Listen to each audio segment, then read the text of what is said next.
Hello friends, I hope everybody's doing well. My name is Artie and welcome to part 2 of the second Toro snow thrower. In today's video we're going to be taking the auger belt off and then inspecting it to make sure it's okay. I already made a video on the first one of these where I took the cover off. So I'm not going to bore you with that. I'm going to take the cover off. And with the first snowblower, I explained how to take the belt off, what to do to take the belt off. But in this video, I want to show you play by play how to take the belt off. And then we'll inspect the belt. And then I'll put the belt back on it. And then I'll put the cover back on off camera. To begin with, the first Toro snowblower that we did, we ran into a problem, and I'll show you what happened with that one, and I'll be right back to you.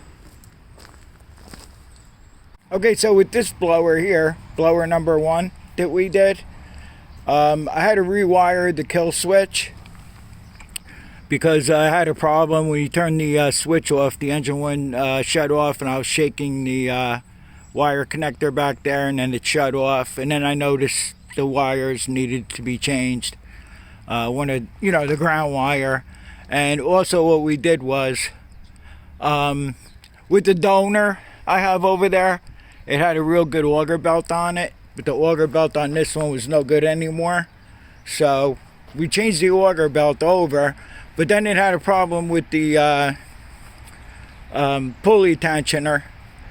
It wasn't springing back, so the auger kept running. So we did the repair on that with the spring. The spring fell off, and I had to bend the bracket back to get it, get the spring back on it so it would operate fine. So that all worked out all well and good and everything like that. So as far as this primer bulb goes, I looked on eBay and they're like $7. But I didn't want to order one yet because I have to check the condition of the belt on the one we're working on today. And I don't have any extra belts. So if the belt is okay, then I'll just order the primer. If, the belt's no good, then I'll order a new belt and the primer bulb for this one. But I'm curious to see if this one will start without using the primer. A lot of times they will, It's not like a small engine like the weed whacker and the handheld blowers and the pack blowers. You have to prime it, This is more like a purge bulb more than anything. I used to just start them up without even purging it. They used to start right up. But let's see, just out of curiosity, let's see if this thing will start up without having to prime it. Out of curiosity, after I had this thing running and everything, today I just hooked up the extension cord for the electric start. The electric start is working, but it's freewheeling. It would mean taking the top cover back off again. The starter drive is probably stuck and probably had all kinds of water in there. Like I told you when we were working on this one, that it was outside. You could tell it was outside. So the starter could probably most likely be fixed on this. And now I'm wondering if I should go ahead and try to do that in the next video coming up maybe. And this is what it's doing. So that means the starter drive is sticking, which means that the starter gear is not meshing to the flywheel properly, or at all, I should say. But I'm just curious to see if this thing will start without priming it for today. So I'm going to choke it. I'll turn the key on and see if we can get this thing to fire up without having to prime it.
it took quite a few pulls to get it to start. So I guess, you know, after we changed the primer bulb in it, I guess it should be easier to start. I know I counted at least 6 pulls before it would start, but too bad about that. So that would mean to check the starter to see what's going on. That means this whole cover has to come off. Now, here, let me bring it back over here.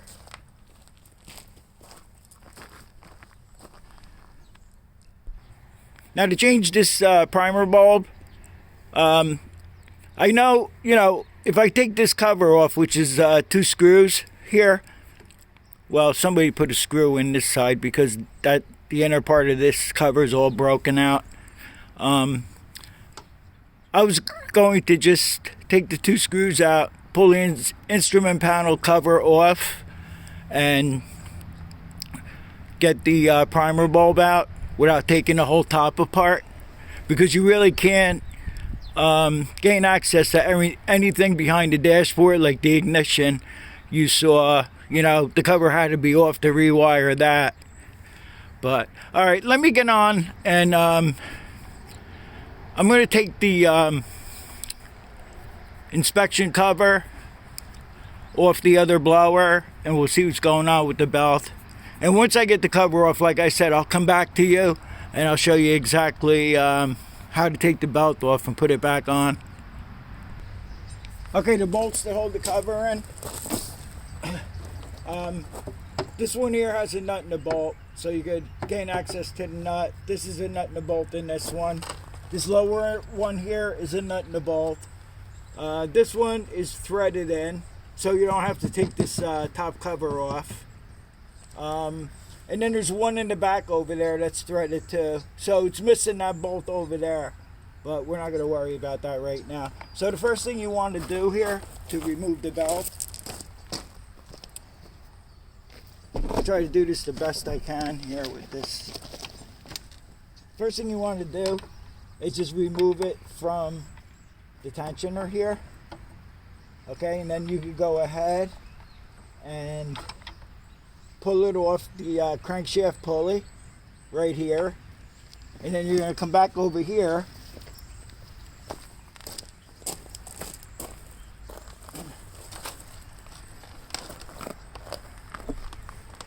and remember there's a spring on the belt tensioner assembly here.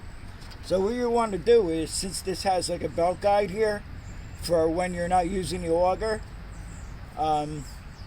there's no tension on the belt when you're not using the auger. So this is a guide to keep the belt from jumping off this pulley. So what you want to do is, I hope you can still see it, if you push this pulley down, you can get your belt off. Here, okay, we have this piece for the cover.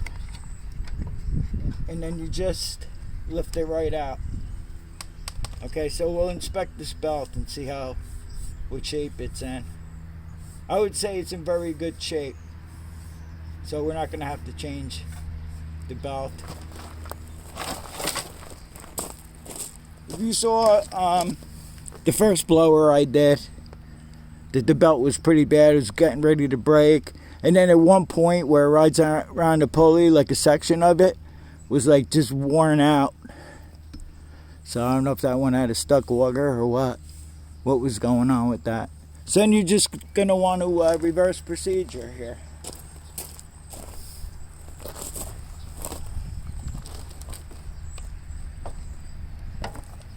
This is kind of awkward because I want you guys to see what's going on here. So I'm just gonna push this pulley down here. Okay, so you're gonna get it caught on the big pulley first. And since it's a serpentine belt, make sure it's on the pulley real good here. You don't want it hanging off the edge or anything. And then we could just go around the back again. These are all the things you want to do if you're going to resell something. Make sure everything is good. Now, with the first one, the starter does work. And it has that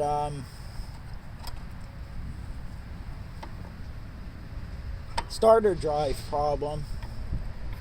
I'm thinking I might want to fix that. Now, there's another guide down here. Now, I almost did it again. Okay, you want this on the inner part of the guide. Because if it's on the outer part of the guide here, as soon as you start this up, being that it's a serpentine belt, you'll chew the belt up right away. So, make sure you go in between the guide, get it on your pulley, and then you can pull this down here and get it back on the tensioner pulley here. And the best thing to do is after you put it together, just make sure that it works before you put the cover back on.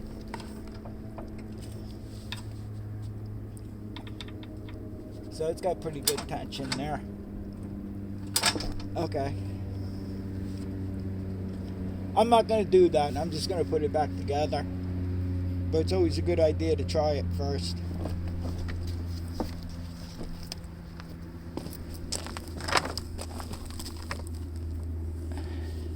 I'll be back to you. Okay, so I put the cover back on, and I had some bolts from the donor machine. I told you that there was one missing, so I replaced that one. The pads on this seem to be okay still. They're like $120 for the pads, from what I saw. And another thing, I want to talk about this while I was showing you how to take the belt off and put it back on this one. I don't know if you saw the video on the Craftsman I did. Oh, what a hunk of junk that thing is. To change the belt on that, first of all, what I did was I took the belt off the tensioner pulley, like I did on the other one, and I still couldn't get the belt off. So what I did was I removed the tensioner pulley bolt that holds the pulley on, and it's made so cheap bolt. It had a real skinny bracket. The bolt ended up stripping in there, so I did the nut and bolt thing with that, if you caught that one. Okay, so with that one, long story short, yeah, right. The crank pulley, it's a two-piece pulley. Okay, all right, so that's cool. You don't have to bother with the tensioner or anything, so you just take the bolt out, separate the outer half of the pulley here, and then you can take the belt off. Now, with that one, this pulley here is recessed into the shroud here. The whole pulley goes into the shroud, so you couldn't remove the belt. You had to take off this pulley, and it was a 22 millimeter socket, I believe. So a homeowner would have a real hard time, you know, even if you're mechanically inclined. Who the heck has a 22 millimeter laying around? So yeah, that was a pretty, you know, with a machine like this, even a homeowner, if you have basic tools, you could change the belt out. I showed you how easy that was. Okay, so what I'm going to do right now is I'm going to see if this machine will start up. See how, you know, because on this one, yeah, in part one, the carburetor was flooding, so we took the carburetor apart on it, and we cleaned it all out, put it back together and everything. The electric start, I don't know if I mentioned it. I tried it on the other one, as you saw. On this one here, the electric start does nothing. For the amount of money I'm selling these for, I shouldn't really go crazy. But I am kind of curious, since it's only the starter drive on this. I'm still wondering if I should take the top cover off, and we'll try to fix the starter, but that'll be in another video. So, in this, right now what I'm going to do is, look how bent in this is here. I'm going to have to take a vice grip and bend this back out. I mean, people just beat the living tar out of everything. It's like pathetic. So let me do that while I have it tilted back, and then we'll see where we get this one started, and I'll be right back to you. Okay, let's try to start this. But the as I was talking about the auger pads, these really take a real beating. I mean, when you pull a bell back like this, you got tension on the auger will work. But to make it easier to push, you see how the back is lifting up here? It actually acts as a power drive. So you're most likely going to go through auger pads if you're constantly using the drive. I mean, granted, this is a pretty big machine. It's not that bad to push, really, but anyway, let me see if it's still got gas in it. Since we had it tilted, I don't know if it's going to be a problem starting it. Yeah, it's still got gas in it as far as I can see. Like I said, these tanks, it's hard to tell if it's got gas in it, and it always has gas in it even though it's out of gas. So, alright, I'll turn the key on, turn the choke on. The primer works in this, so I'll give it a few primes. I wonder if I should order 2 primers. I don't know, that one seems to be alright right now for the time being. So, let's see.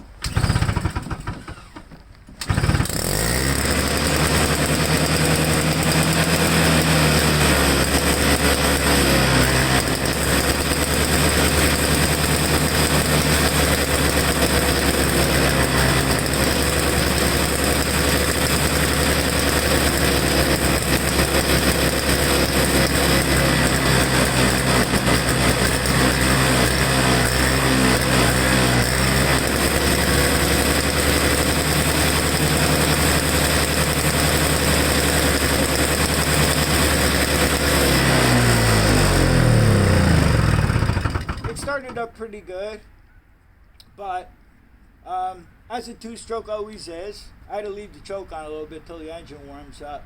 You know what it's like with like weed whackers and blowers and stuff like that. So I'm just gonna I just want to shut it off to let you know that, but we'll start it back up again and make sure the auger works and everything.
I would say it runs pretty good, but it seems like it wanted to start racing a little bit. I'm just going to tip it over, and I'm going to see if the governor and everything's working right. I'm pretty sure it is. I mean, it wasn't racing to where it was going to blow up, but it was racing a little bit too much for my liking. But it only did it like every, I don't know. You heard it. I'm not sure. But anyway, I hope all these videos on both of these machines helps you out. And I'm most likely going to, I'm definitely going to make a video on how to change the primer bulb without taking the whole top cover off. We're only going to take the instrument panel cover off. And I'm going to decide whether I want to go on and try to fix the starter. If I decide to fix the starter, I'll make a video on that too, which would mean I'm going to have to take the top cover off. So until next time, thanks for watching, and I guess I'll see you guys on the next one, and stay safe.